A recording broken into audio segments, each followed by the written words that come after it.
to today's headline news. This is Maria Han. DNI's report handed to President Trump. U.S. media released news on the 18th that Acting Secretary of Defense Christopher Miller ordered the Pentagon to halt all transition with the Biden team. President Trump met with Christopher Miller in the Oval Office at 3:30 p.m. that day. On the same day, Director of National Intelligence Radcliffe personally briefed Speaker Pelosi and Republican House Leader McCarthy on California Congressman Swalwell's ties to Chinese Communist spy Fang Fang. On December 19th, sources said that the House Minority Leader Kevin McCarthy revealed that the report on foreign interference in the election, which was announced to have been delayed, has been submitted to President Trump by Director of National Intelligence Radcliffe.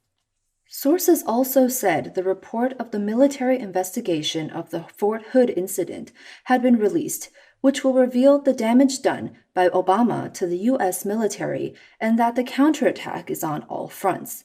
At this point, the information has not yet been confirmed, but it has led to widespread speculation. Some people expressed uncertainty.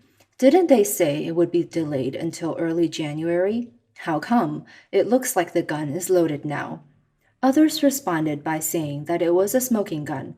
They first said the report would not come out for the time being, and then the Pentagon stopped the handover to the Biden team. Then they handed in the report. Some commented, President Trump's team has really laid out a far-reaching plan. May God bless them. Sound of Hope media personality Mr. Wei Fang tweets, on November 9th, Defense Secretary changes. On November 3rd, 4 top DoD officials change. On November 18th, Special Forces Chief reports directly to Acting DoD Secretary beyond rank. On December 10th, Trump changes DoD command sequence. On December 18th, DoD halts handover to Biden team. Is Trump making these moves for fun? Are these accidental? When the courts and Congress can't defend the Constitution, there are other options. Pence announces name for the U.S. Space Force. U.S. Vice President Mike Pence gave a speech at the U.S. Space Force anniversary celebration on December 18th, saying that he had just returned from the Oval Office and was honored to announce on behalf of the president that from now on, members of the U.S. Space Force would be known as Guardians. One report described Pence as showing his tough side. The U.S. now has an Army, Navy, Air Force, Marines, and, as Mike Pence just announced, Guardians. He said in his remarks that President Trump has been an enthusiast from the first moment he conceived the idea of creating a new armed force dedicated to space security. Pence noted that December 20th marks the one-year anniversary of President Trump signing legislation for the first new branch of the armed forces. He, President Trump, had a dual focus of renewing American leadership in human space exploration, but also ensuring that America remained as dominant in space as we are in land and air and sea.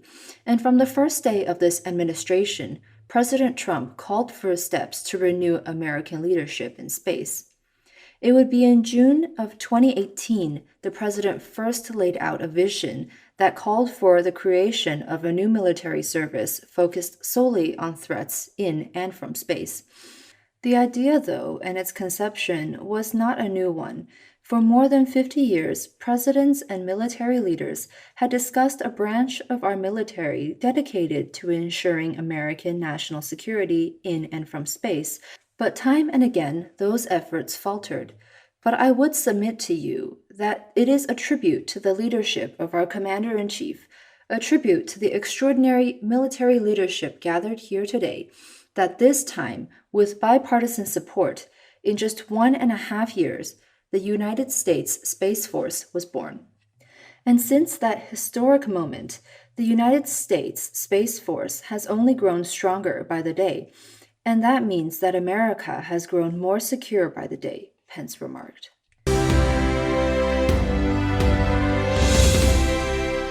U.S. will shut down the last 2 consulates in Russia.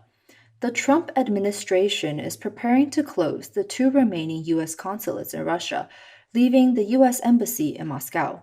The Associated Press, which obtained a copy of the notice on December 18th, reported that Department of State notified Congress on December 10th that it would permanently close the U.S. consulate in the Russian Far East city of Vladivostok and temporarily close operations at the U.S. consulate in Yekaterinburg, east of the Ural Mountains. The Department of State has not determined the exact timing of the closure of the two consulates in Russia. According to the notice, the staff of the two U.S. consulates will be transferred to the embassy in Moscow, while the local staff will be dismissed. The consulates in Vladivostok and Yekaterinburg employed a total of 10 U.S. diplomats and 33 local staff members. The U.S. consulate in Vladivostok had been temporarily closed in March due to the coronavirus pandemic, and the U.S. staff had begun removing sensitive equipment, documents, and other items. The Department of State estimates that permanently closing the Vladivostok consulate would save $3.2 million in annual costs. In the notice to Congress, the Department of State said that the closure was due to a personnel cap set by the Russian authorities in 2017 on the number of U.S. diplomats allowed to work in Russia. The closures are in response to ongoing staffing challenges of the U.S. mission in Russia in the wake of the 2017 Russian-imposed personnel cap on the U.S. mission and resultant impasse with Russia over diplomatic visas, the notice said. After the closure of these two U.S. consulates, the only U.S. diplomatic facility in Russia will be the embassy in Moscow. It is currently suggested that the closure of the two remaining U.S. consulates in Russia is not related to the current SolarWinds mass cyber attack leak. The closure notice was issued on the 10th, while the hacking cyber attack first surfaced on the 13th.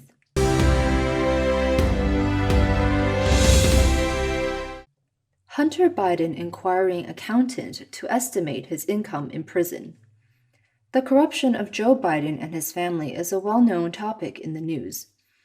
According to an exclusive report by the Gateway Pundit in 2017, Hunter Biden asked his accountant, Eric Schwerin, to estimate his income if he went to jail.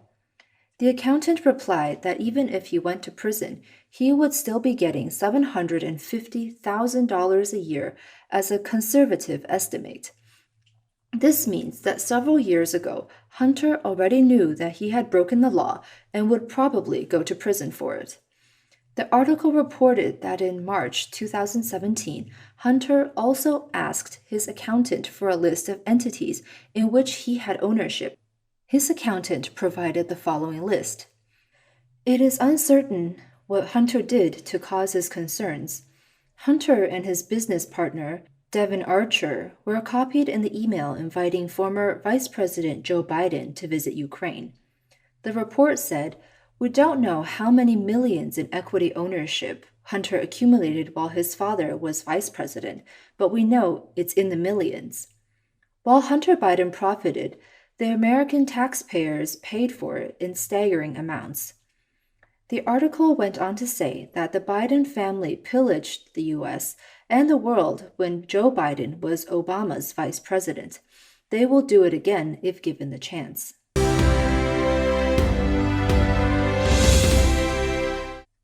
California calls for firing Gavin Newsom. After 5 failed recall petitions, California conservatives' campaign to remove Democratic Governor Gavin Newsom from office has recently gained new momentum. He has long been accused by the public of selling out the state of California, cooperating in a money laundering scheme with the Chinese Communist Party and funding the BLM. The latest recall petition has already been signed by more than 840,000 people. It reached more than half of the threshold to initiate a recall vote. Randy Economy, senior advisor for the recall campaign group, said, "No lockdown is going to stop people from participating in the political process under the Constitution. It's their right to be actively engaged politically." Gavin Newsom was not born into a wealthy family, but he has been criticized by his opponents for moving up in his political status using wealth and power. San Francisco's 8 wealthiest families, including the Gettys, the Pritzkers, and the Fishers, have played a crucial role by funding Newsom in every step of his political career. During the pandemic, his actions have caused a burst of public outrage. He cut down the budget for the police and emptied the prisons, which caused the crime rates to increase. Record homelessness and poverty rates in California are also making the poor more dependent on welfare. Thank you for joining us today on Headline News, and we'll see you next time.